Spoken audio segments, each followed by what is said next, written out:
நீட்டாக அழகாக இருக்குது பாருங்கள். ஸோ இதெல்லாம் வந்து பார்த்தீங்கன்னா ரியலாக அது 1500 இது 1300 வருங்க. எப்படிம்மா நீ வேலை சொல்கிற, எனக்கு என்னமோ எல்லா புடவைகளும் ஒரே மாதிரி தான் இருக்குன்னு அப்படின்னு நீங்கள் சொல்கிறீங்க. ஸோ உங்களுக்கு சாரீ எப்படி வேரிஃபை பண்ணணும்னு நான் சொல்கிறேன் பாருங்கள்.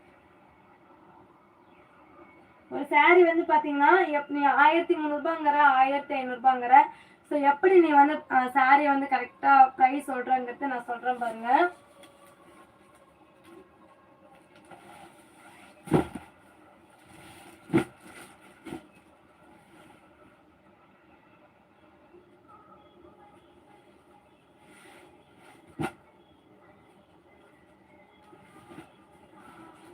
ஸோ சாரீ பார்த்தோன்னே நான் கண்டுபிடிச்சிருவாங்க 1500 சாரீ எது 1300 சாரீ எதுன்னு.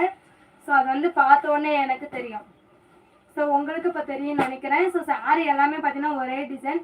பட் மெட்டீரியல் வந்து பார்த்தீங்கன்னா இது குவாலிட்டியான மெட்டீரியல். இது கொஞ்சம் அதுக்கு உண்டான ஒரு 200 கம்மியாக வருங்க. ஸோ இதுதான் உங்களுக்கு வந்து பார்த்தீங்கன்னா உங்களுக்கு மெட்டீரியல் குவாலிட்டி. இது வந்து பார்த்தீங்கன்னா 1500 வரும். இந்த சாரியோட டிசைன் பாருங்கள். சாரீ ஃபுல்லாக வந்து பார்த்தீங்கன்னா முந்தானி ரிச்சாக இருக்கும். சாரீ ஃபுல்லாகவே ரிச்சாக இருக்கும். ஓகேங்களா. 1500 சாரி லைட்டாக ஒரு ஃபேடுனால தான் 700. ஓகேங்களா. ஸோ ரிச்சாக இருக்குது பாருங்கள். இதோட முந்தானி பாருங்கள் எவ்வளோ அப்படி பலபடன்னு ப்ரைட்டாக இருக்குன்னு.